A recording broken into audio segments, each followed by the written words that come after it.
इफिसियों को लिखी हुई पत्री 4 अध्याय। पौलुस 4 अध्याय फिर यही स्मरण दिलाते हुए आरंभ करता है कि वह प्रभु में बंदी है, और वह विनती, याचना, निवेदन करता है कि जिस बुलाहट से तुम बुलाए गए थे उसके योग्य चाल चलो या आचरण करो।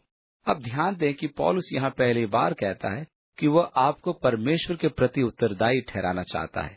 उसने 3 अध्यायों में यह बताया कि परमेश्वर ने आपके लिए क्या क्या किया, परमेश्वर ने क्या दिया और क्या करवाया। उसने 3 अध्यायों में उन पवित्र भेदों को खोला जो प्रेम, अनुग्रह और भलाई हैं। कैसे परमेश्वर उन अन्य जातियों तक पहुंचा जो कभी अनजान और दूर थीं, और उन्हें अपने पास लेकर आया। ये बताने के बाद कि परमेश्वर ने उनके लिए क्या किया है, अब वो पलट कर कहता है, अब उसके योग्य चाल चलो। कलीसियाओं में एक बड़ी समस्या यह है कि हम लोगों के जीवन पर या उनके चलने पर जोर देते हैं। एक छोटा बच्चा जब तक वो सीधा न बैठना सीख जाए वो चल नहीं सकता, लेकिन हम आत्मिक जीवन में लोगों को बैठाने से पहले ही उन्हें चलाना चाहते हैं। पौलुस मसीह में स्वर्गीय स्थानों में दृढ़ता से लोगों को बैठाकर कहता है, अब तुम बैठना सीख गए तो अब चलो। थोड़ी देर में जब हम 6वें अध्याय में जाते हैं तो वहां कहता है, अब खड़े हो। इफिसियों के लेखक के रूप में उसने 3 अध्यायों में ये बताने का प्रयास किया कि आपको मसीह की महिमा में धन और संपत्ति के बारे में ब्यौरा दिया जाए। अगले 2 अध्यायों में वो आपको व्यक्तिगत चाल चलन के बारे में सिखाए, और अंतिम अध्याय में वो बताएगा कि आप कौन से युद्ध में हैं। अतः वो विश्वासी के धन, चलन और संघर्ष की चर्चा करता है। वॉचमैन नी, जो कि प्रभु के दास थे, उन्होंने इसको बैठना, चलना और खड़ा होना करार दिया है। पर यह ध्यान देना महत्वपूर्ण है कि हमारी प्रतिक्रियाओं में परमेश्वर के कार्यों का स्थान सबसे पहला होना चाहिए। जो धर्म ये सिखाते हैं कि परमेश्वर को आकर्षित करने के लिए मनुष्य को कार्य करने चाहिए, वे उचित मार्ग नहीं है। हम कभी परमेश्वर के साथ पूरा संबंध नहीं बना पाएंगे जैसा वह चाहता है कि हम उसके साथ बनाएं, और न उसके उस धन का पूरा आनंद उठा सकेंगे जो परमेश्वर हमारे ऊपर बरसाना चाहता है, क्योंकि हमारे काम सदा असफल और दुर्बल होते हैं। परमेश्वर के कार्य महत्व रखते हैं, मेरे नहीं। ये मेरा जवाब होता है जो कि परमेश्वर के लिए महत्वपूर्ण है, और यह नहीं कि परमेश्वर मुझे जवाब देता है कि नहीं। परमेश्वर पहले से ही था, वो आदि है, मनुष्य उत्तर देने वाला है। बहुत बार मनुष्य अपने प्रचार में इसे उल्टा कर देते हैं और मनुष्य को आरंभ करने वाला और परमेश्वर को जवाब देने वाला बता देते हैं, जो सही नहीं है। पवित्र शास्त्र में ऐसा कहीं नहीं लिखा है। पवित्र शास्त्र कहता है कि आरंभ परमेश्वर ने किया। उसने इतना प्रेम किया कि उसने इकलौता पुत्र को दे दिया, और मनुष्य जवाबदेह है। हम उसे प्रेम करते हैं क्योंकि उसने हमसे प्रेम किया। मसीह का प्रेम मुझे विवश करता है कि मैं उसके इस विवश करने वाले प्रेम की प्रतिक्रिया दर्शाऊं। परमेश्वर के लिए मैं जो भी कार्य करने का यत्न करता हूं, यदि वह प्रतिक्रिया के आधार पर न हो तो वह अस्वीकार्य होता है। कोई भी कार्य जो मैं पक्ष प्राप्ति के लिए या योग्यता के लिए करता हूं, अंक प्राप्त करने के लिए या धार्मिकता पाने के लिए करता हूं, वह सब व्यर्थ है। सिर्फ वे ही कार्य जो ये सोचकर किए जाते हैं कि मैं परमेश्वर को प्रतिक्रिया दर्शा रहा हूं और ये उसकी अनुग्रह और भलाई है जो कि उसने मेरे साथ की, वही योग्य और कीमती है। हमें सही धर्म विज्ञान जानने की आवश्यकता है, नहीं तो हम वह सब खो देंगे जो परमेश्वर हमारे लिए चाहता है और करना चाहता है। आप परमेश्वर के साथ संबंध बनाने की पहल नहीं करते, पहल परमेश्वर की है। हमें उसको इसके प्रति प्रतिक्रिया दर्शानी है। परमेश्वर को आप बाध्य नहीं कर सकते कि वो आपसे और ज्यादा प्रेम करे। वो आपसे बहुत प्रेम करता है। आपको इस प्रेम की प्रतिक्रिया दर्शानी है। जब मैं उसको उत्तर देता हूँ, मैं गर्व से फूलता नहीं और न अपने कामों की डींग मारता हूँ और न घूम घूम कर दर्शाता हूँ कि मैंने परमेश्वर को पा लिया। मैं उसके उस प्रेम का उत्तर देता हूँ जिसे मैं संभाल नहीं सकता या समझ नहीं सकता, उसका उमड़ता हुआ प्रेम। मैं उसका उत्तर देता हूँ। ऐसा नहीं होता है कि मैं कहूँ मैंने परमेश्वर को इतना दिया या प्रभु के लिए इतना त्याग सहा। हम ऐसे नहीं कह सकते। परमेश्वर को भी उत्तर दें, जो कुछ आप हैं उसके अनुसार चलें। परमेश्वर ने आपको चुना है कि आप उसके संतान बने, ताकि आप आने वाले अनंत जीवन में उसके अनुग्रह, दया और प्रेम के धन का अनुभव कर सकें। इस तरह उत्तर दें कि आपका आचरण जो परमेश्वर के संतान के लिए उचित है, आप में हो। परमेश्वर के संतान की तरह जिएं, न कि शैतान के संतान की तरह जो आप अब तक करते आए हैं। अब परमेश्वर के संतान की तरह जिएं जो यीशु मसीह में आप हैं। तुम्हें याद है यीशु ने कहा था, सब बोझ उठाने वालों और मेहनत करने वालों मेरे पास आओ, मैं तुम्हें विश्राम दूंगा। मेरा जुआ अपने ऊपर उठा लो और मुझसे सीखो, क्योंकि मैं नम्र और मन में दीन हूँ। हमें कैसी चाल चलनी चाहिए? पूरी दीनता और नम्रता की चाल, क्योंकि यही सच में स्वाभाविक उत्तर है परमेश्वर के अनुग्रह की समझ, जिसके मैं लायक भी नहीं था। क्या मैं अपने कार्य को घमंड और गर्व से अपनी महिमा के लिए, दूसरों को दिखाने के लिए करता हूँ? परंतु जब मैं समझता हूँ कि परमेश्वर ने मेरे लिए क्या क्या किया और वो मुझे क्या देने जा रहा है, ये परमेश्वर का पवित्र अनुग्रह है जिसके मैं योग्य और लायक नहीं था, तब मुझ में नम्रता और दीनता आ जाती है। जैसे पौलुस कहता है, मुझ पर जो सब पवित्र लोगों में से सबसे छोटे से छोटा हूँ, यह अनुग्रह हुआ कि मैं अन्य जातियों को मसीह के अपार धन का सुसमाचार सुनाऊं। जो सच में परमेश्वर के कार्यों को समझता है, वो उसके द्वारा नम्र किया जाता है। जो मनुष्य परमेश्वर के सम्मुख सच्चा है, वो उसके सम्मुख नम्र होता है। दूसरी आयत में लिखा है, सारी नम्रता और दीनता के साथ चलो। मुझे एक प्रचारक का ध्यान आता है जिसने टीवी पर आने के लिए बहुत पैसा खर्च किया। इस पर कुछ लोग आकर मुझसे पूछते हैं, उनके बारे में आपका क्या ख्याल है? जो कुछ उसको देखकर मैंने अनुभव किया, ज्यादा नहीं, क्योंकि उससे सहन करना मेरे लिए कठिन रहा है।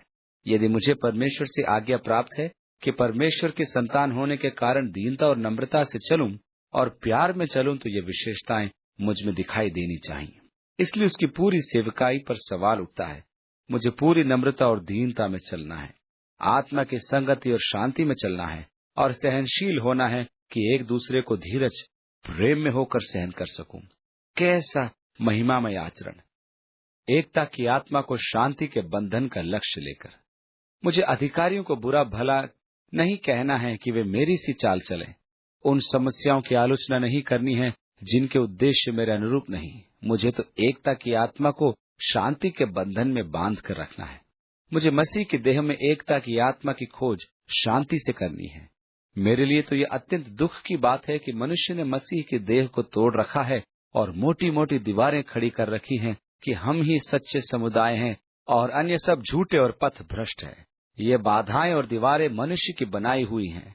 कुछ महीने पूर्व मुझे एक आमंत्रण मिला कि किसी कलीसिया में जाकर प्रचार करूं। मैंने उन्हें स्वीकरण पत्र भेजा, जिसका उत्तर इस सप्ताह मुझे प्राप्त हुआ, जिसमें लिखा था कि आपका नाम सुनते ही हमारे अनेक पास्टर घबरा गए कि हमारे सेवकों पर आपका प्रभाव पड़ेगा, क्योंकि आप आत्मा के वरदानों के औचित्य पर विश्वास रखते हैं।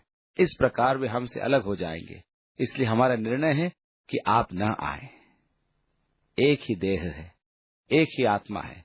जैसे तुम्हें जो बुलाए गए थे, अपने बुलाए जाने से एक ही आशा है, एक ही प्रभु है, एक ही विश्वास है, एक ही बपतिस्मा है। सबका एक ही परमेश्वर और पिता है, जो सबके ऊपर है और सबके मध्य में और सब में है। मसीह की देह में एकता होनी चाहिए। कई लोग अन्य कलीसियाओं द्वारा बपतिस्मे लिए जाने पर स्वीकार आपको नहीं करते। कई लोग अन्य अन्य रीति रिवाजों को लेकर आते हैं और मसीह की देह में विभाजन करते हैं। परंतु याद रखिए, हमने किसी कलीसिया के नाम पर बपतिस्मा नहीं लिया। बपतिस्मा एक ही है और वो मसीह यीशु का है। यदि आपने कलीसिया का बपतिस्मा लिया है, तो मैं प्रोत्साहित करूंगा कि आप यीशु मसीह का बपतिस्मा लें। एक ही बपतिस्मा, एक ही विश्वास, एक ही पिता परमेश्वर है, लेकिन हर एक को मसीह का वरदान उसके अनुग्रह के नाप से दिया गया है। मुझे ये पद अच्छा लगता है। अनुग्रह का मापदंड क्या है? यीशु मसीह का वरदान हम सबको एक माप से दिया गया है। यह अनुग्रह यीशु मसीह के वरदान के नाप से। पौलुस कहता है, यदि परमेश्वर ने अपने पुत्र को न छोड़ा बल्कि हम सबके लिए दे दिया, तो और सब कुछ वो हमें क्यों न देगा? आपने देखा, जब मैं अपनी आवश्यकता के लिए परमेश्वर के पास जाता हूँ, मैं सोचता हूँ, मुझे नहीं पता क्या परमेश्वर सब कुछ करने के इच्छुक है या करना चाहता है कि नहीं। उसने अपने इकलौते बेटे को मेरे लिए मरने के लिए भेज दिया, तो इससे ज्यादा मुझे और क्या चाहिए? इसलिए परमेश्वर का अनुग्रह मसीह के वरदान के अनुसार है। और पौलुस कहता है, जब वो ऊंचे पर चढ़ा, तब बंदियों को बांध कर ले गया और मनुष्यों को वरदान दिए। उसके चढ़ने से इन शब्दों का क्या अर्थ हो सकता है? यही न कि वह पृथ्वी की निचली जगहों में उतरा भी था। वह जो उतरा वही ऊंचे पर चढ़ा भी, ताकि वह सब चीजों को पूरा करे। वे फरीसी और शास्त्री एक दिन यीशु के पास आए और कहने लगे, हमें एक चिन्ह दिखा। और यीशु ने कहा, इस युग के बुरे और व्यभिचारी लोग चिन्ह ढूंढते हैं, परंतु योना नबी के चिन्ह को छोड़ और कोई चिन्ह उनको न दिया जाएगा। मानो 3 रात और दिन जल जंतु के पेट में रहा, वैसे ही मनुष्य का पुत्र 3 रात और दिन पृथ्वी के भीतर रहेगा। पेंतिकुस्त के दिन जब लोग इकट्ठे थे, पतरस सुसमाचार सुनाने को खड़ा हुआ। उसका विषय यीशु नासरी की पहचान कराना था, एक मनुष्य जिसने अपने आप को परमेश्वर का पुत्र प्रमाणित किया। इस बात का प्रमाण उन सामर्थ्य के कामों, आश्चर्य के कामों और चिन्हों से प्रकट है जो परमेश्वर ने तुम्हारे बीच उसके द्वारा किए थे, जिसे तुम स्वयं जानते हो। जब वो परमेश्वर के ठहराए हुए अभिप्राय और होनहार के ज्ञान के अनुसार पकड़वाया गया, तब तुमने अधर्मियों के हाथ से उसे सलीब पर चढ़वाकर मार डाला, परंतु उसी को परमेश्वर ने मृत्यु के बंधनों से छुड़ाकर जिलाया, क्योंकि यह असंभव था कि वह मृत्यु के वश में रहता। क्योंकि पवित्र शास्त्र कहता है, क्योंकि तू मेरे प्राण को अधोलोक में न छोड़ेगा और न अपने पवित्र जन को सड़ने देगा। और हम गवाही देते हैं कि परमेश्वर ने उसे अधोलोक में नहीं छोड़ा, परंतु तीसरे दिन फिर जिलाया। यीशु ने लूका के सुसमाचार उसके 16वें अध्याय की 19वीं आयत में कहा, एक धनवान मनुष्य था जो सुख विलास के साथ रहता था, और एक कंगाल मनुष्य लाजर था, वो प्रतिदिन उसकी ड्योढ़ी पर छोड़ दिया जाता था, जो धनवान की मेज की झूठन से पेट भरता था। एक दिन कंगाल लाजर मर गया और अब्राहम की गोद में पहुंचा। धनवान भी मरा और गाड़ा गया। अधोलोक से उसने लाजर को अब्राहम की गोद में देखा और कहा, हे पिता अब्राहम, दया करके लाजर को भेज कि वो उंगली का सिरा पानी से भिगोकर मेरी जीभ ठंडी करे। तब अब्राहम ने कहा, हे पुत्र, तू अपने जीवन में अच्छी चीजें भोग चुका है और लाजर बुरी वस्तुएं। इसके अतिरिक्त हमारे और तेरे बीच में एक भारी गड्ढा ठहराया गया है कि कोई यहाँ से वहां और वहां से यहाँ न जा सके। धनवान ने कहा, हे पिता, मैं विनती करता हूँ कि तू उसे मेरे पिता के घर भेज दे। मेरे 5 भाई हैं, ऐसा न हो कि वे भी इस पीड़ा की जगह पर आएं। अब्राहम ने कहा, उनके पास मूसा और नबियों की पुस्तकें हैं, वे उनकी सुने। धनवान ने कहा, यदि कोई मरे हुओं में से जी उठकर उनके पास जाए तो वे मन फिराएंगे। अब्राहम ने कहा, जब वे मूसा और नबियों की नहीं सुनते, तो यदि मरे हुओं में से भी कोई जी उठे तो वे उसकी भी नहीं सुनेंगे। यीशु हमें बताते हैं कि उसकी मृत्यु से पहले अधोलोक 2 भागों में बांटा गया था। एक हिस्से में अधर्मी यातना सहते थे और दूसरे में धर्मी अब्राहम की गोद में विश्राम करते थे। हमें इब्रानियों के 11वें अध्याय में बताया गया है कि पुराने नियम के सब महान विश्वासियों को प्रतिज्ञा की हुई वस्तुएं न मिली, पर वे उन्हें दूर से देखकर आनंदित हुए और मान लिया कि हम पृथ्वी पर परदेशी और बाहरी हैं। पर वे सब विश्वास की दशा में मरे। उन्होंने प्रतिज्ञा की हुई वस्तुएं नहीं पाई, क्योंकि परमेश्वर ने हमारे लिए उससे अच्छी चीज रख छोड़ी है कि वे हमारे बिना पूरी सिद्धता को न पहुंचे।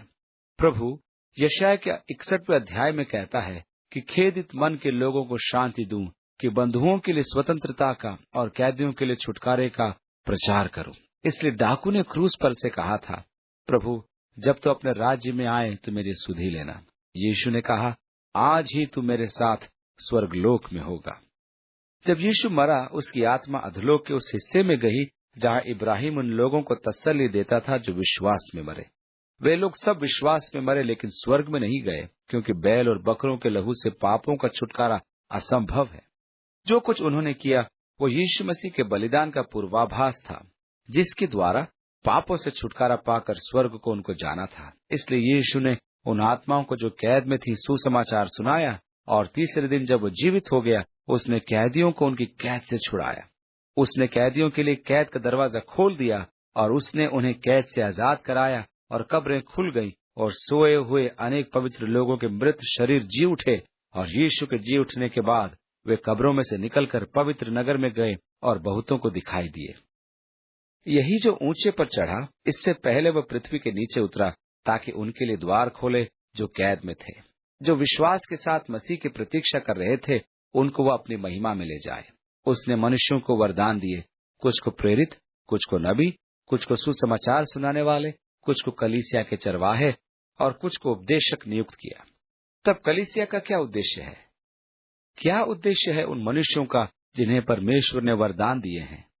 मेरे सेमिनारी के वर्षों के अनुभवों से और परमेश्वर के दासों के धार्मिक स्वभाव और मेरी कलीसिया की भूमिका से मैं समझता था कि कलीसिया का मुख्य उद्देश्य जगत में सुसमाचार प्रचार करना है। मैं सदा सुसमाचार प्रचार करता था कि मैं जगत को बताऊं, क्योंकि मुझे यही सिखाया गया था कि कलीसिया का प्रमुख कार्य सुसमाचार प्रचार था। परिणाम स्वरूप मेरी कलीसिया में लोग सुसमाचार का प्रचार बार बार सुनने के आदी हो गए थे। प्रत्येक सप्ताह वे यीशु मसीह को स्वीकार करने का, नया जन्म पाने का और नए जीवन का प्रचार सुनते थे जो मसीह में प्राप्त होता है। पश्चाताप करो, अपना जीवन यीशु की तरफ मोड़ो, अपने जीवन उससे दो और उद्धार पाओ।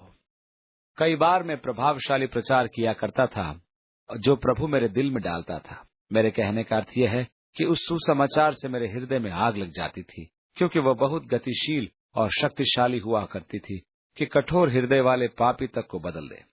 मैं इस सुसमाचार को प्रचार करके बहुत उत्साहित होता था कि अब कोई भी पापी छूट नहीं सकता। मैं ये सोचकर कलीसिया जाता था कि वहाँ कोई भी पापी न होगा यदि वे इस सप्ताह गवाही उसे न देते और अपने पड़ोसियों को अपने साथ कलीसिया में न लाते। मैं अपनी निराशा का लोगों पर निकालने लगा और उनको डांटने लगा कि तुम असफल हो, तुम प्रभु के बारे में लोगों को बताते नहीं हो, और इस प्रकार मैं मेरी भेड़ों को पीटने लगा।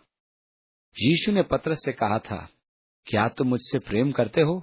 मेरी भेड़ों को पीटो। ऐसा कहा था? नहीं, मेरी भेड़ों को चराओ। फिर भी मैं भेड़ों को पीट रहा था। यीशु ने कहा, मेरी भेड़ों को चराओ। मैं सुसमाचार प्रचार में इतना खो गया था कि मैं लोगों को कभी उससे आगे ले जाना ही नहीं चाहता था। मैं उन्हें कभी मसीह की परिपूर्णता तक नहीं ले गया। इब्रानियों को लिखी हुई पत्री 6 अध्याय की पहली आयत में लिखा है, इसलिए आओ मसीह की शिक्षा की आरंभ की बातों को छोड़कर हम सिद्धता की ओर आगे बढ़ते जाएं। मरे हुए कामों से मन फिराने, परमेश्वर पर विश्वास करने, बपतिस्मे की शिक्षा, हाथ रखने, मरे हुओं के जी उठने और अंतिम न्याय की शिक्षा रूपी नींव फिर से न डालें। अब हमें सिद्ध हो जाना चाहिए, क्योंकि मैंने सोचा कि कलीसिया का प्रथम कार्य जगत को सुसमाचार सुनाना था, जो कि मैंने सेमिनारी में सीखा था। लेकिन जब मैं इफिसियों के 4 अध्याय में आया तो मेरा जीवन बदल गया। मैंने जाना कि परमेश्वर ने मुझे केवल सुसमाचार प्रचार के लिए नहीं बुलाया, इसलिए अब मैं सुसमाचार प्रचार के कार्य से विचलित नहीं होता, परंतु ये तो कलीसियाई संस्था ने मुझे ऐसा बना दिया था। मैंने जाना कि परमेश्वर ने मुझे पास्टर या शिक्षक होने के लिए बुलाया है और मैं उससे संतुष्ट हूँ तथा इसी से प्रेम भी करता हूँ। कलीसिया का उद्देश्य और पास्टर या शिक्षक का उद्देश्य सभी भक्तों को सुसमाचार सेवा के लिए तैयार करना है, ताकि मसीह की देह उन्नति पाए। अब तक मैं मसीह की देह को चीरता रहता था, मारता रहता था। मैं लोगों को दूर ले जा रहा था। मुझे मसीह की देह के भवन को बनाना चाहिए था, और तब तक जब तक हम विश्वास की एकता, परमेश्वर के पुत्र के ज्ञान, सिद्ध मनुष्य, मसीह की भरपूरी और उस माप में न आ जाते। अब मेरे पास कलीसिया के लिए नया दर्शन है। यह धर्म प्रचार नहीं, लेकिन मसीह के देह के भवन को बनाना था। अब मैंने मसीह के देह के भवन को बनाना आरंभ किया, उससे प्रेम करना आरंभ किया। मसीह की देह का प्रचार कि उसे शक्तिशाली बनाने, परमेश्वर के वचन की शिक्षा देने और मसीह की देह का पोषण करना मेरा अब ध्येय बन गया। इसके फलस्वरूप वो परिपक्व होने लगी और मसीह में वयस्क होकर उनका जीवन अपने चारों ओर गवाही का कारण बनने लगा, और दूसरों ने देखकर मसीह के प्रेम को और उसके किए हुए प्रबंध पर विश्वास करना आरंभ कर दिया। हम अब दूध पीते शिशु न रहे जो धर्म सिद्धांतों के लहरों के उछाल से जाते हैं। ये मनुष्य का छल है, उसकी धूर्तता है, जिसके द्वारा धोखा करने की बाट जोते हैं। इन विचित्र सिद्धांतों का कलीसिया पर सदैव कुप्रभाव पड़ा है, क्योंकि वहां ऐसे मेमने होते हैं जो किसी भी घंटी की आवाज पर भाग लेते हैं, क्योंकि वे परिपक्व नहीं हैं, इसलिए आश्चर्यचकित चेहरा लेकर लौटते हैं। वे कहते हैं कि उन्होंने इस देह के सिद्ध होने के विषय में सीखा है। ओह परमेश्वर का धन्यवाद हो, मैं सिद्ध हो गया, ऐसे लोग कहते हैं। हे प्रभु, मुझे ऐसे लोगों से बचा। ये अबोध विश्वासी सिद्धांतों की हवा में इधर उधर बहकाए जाते हैं और मनुष्यों के धूर्त चालों से मूर्ख बनते चले जाते हैं। वे कंप्यूटर पर ऐसे पत्र भेजते हैं जो छल से भरे हुए होते हैं। मेरा मतलब, वे लोगों को धोखा देने में दक्ष हैं। वे लोगों को धोखा देने की प्रतीक्षा करते हैं और इसे लाभ उठाने का मार्ग समझते हैं। मसीह सिर है और हम आत्मा के द्वारा एक साथ जुड़कर शरीर का एक अंग बन जाते हैं।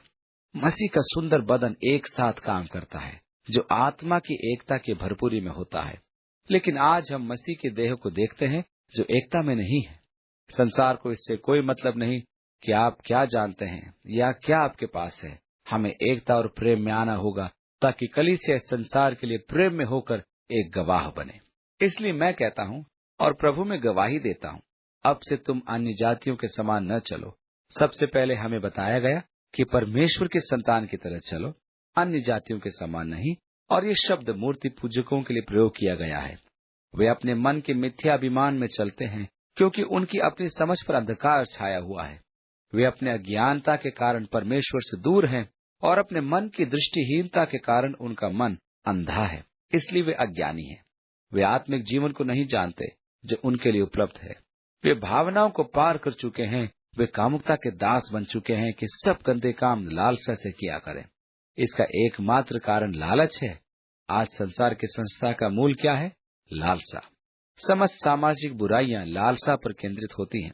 शोषण का कारण लालसा है, स्वार्थ है। परंतु यीशु ने तो शिक्षा हमें नहीं दी। यीशु मसीह सत्य है, यही आपने सुना और सीखा है। उसने क्या सिखाया? जैसा मैंने तुमसे प्रेम किया, तुम भी एक दूसरे से प्रेम करो। उसने सिखाया कि हमारे जीवन और व्यवहार को प्रभावित करने वाला प्रेम हमारे पास होना चाहिए, न कि लालच। आज संसार में दो प्रमुख कारण हैं जिनसे मनुष्य प्रभावित होता है। आप दोनों में से किसी एक से प्रभावित होंगे। मनुष्य या तो प्रेम से या फिर लालच से प्रभावित होता है। जो मसीह से दूर है वह लालच से प्रभावित होते हैं, जिसका परिणाम हम चारों तरफ संसार में देख सकते हैं। वे जो लालच से प्रभावित हैं केवल पाने की इच्छा रखते हैं, परंतु जो मनुष्य मसीह के प्रेम से प्रभावित हैं उसका परिणाम हम कलीसियाओं में देख सकते हैं। जो कुछ भी वे करते हैं मसीह के नाम से करते हैं, मसीह के लिए करते हैं, उसके प्रेम में करते हैं। आपने मसीह से ऐसा नहीं सीखा है, परंतु यह सीखा है कि पुराने मनुष्यत्व के जीवन के तरीके हटा दें जो शरीर की अभिलाषा के द्वारा भ्रष्ट हैं, उन सबको उतार फेंको। क्या तुम नहीं जानते कि पुराना मनुष्यत्व मसीह के साथ क्रूस पर चढ़ा दिया गया ताकि पाप का शरीर तुम पर राज्य न करे? पुराने मनुष्यत्व को उतार फेंको जो झूठी काम वासना से भ्रष्ट हो गया था, और आत्मा के द्वारा अपने मन से नए होते जाओ, और नए मनुष्यत्व को पहन लो जो परमेश्वर में धार्मिकता और पवित्रता में रचा गया है। नया मनुष्य और मसीह में नई रचना, धार्मिकता और पवित्रता। झूठ बोलना छोड़कर अपने पड़ोसियों से सच बोलें, क्योंकि हम एक दूसरे के सहभागी हैं। गुस्सा तो करो पर पाप मत करो। सूर्य अस्त होने तक तुम्हारा क्रोध बना न रहे। गुस्सा जो पाप हो, गुस्सा जो बुराई पैदा करे, गुस्सा जो धार्मिकता भुला दे, न करिए। यीशु जब मंदिर में व्यापारियों को पैसों का लेन देन करते देखता है तो उसने परमेश्वर के घर को अपवित्र करते हुए देखा और वो क्रोधित हुआ। मैं समझता हूँ कि वह आज भी मसीहियत में व्यापारिक बातें देखकर उतना ही गुस्सा होता होगा। उसने कहा, मेरे पिता का घर प्रार्थना का घर कहलाएगा, तुमने उसे डाकुओं की खो बना दिया है। यीशु ने उनको भगा दिया।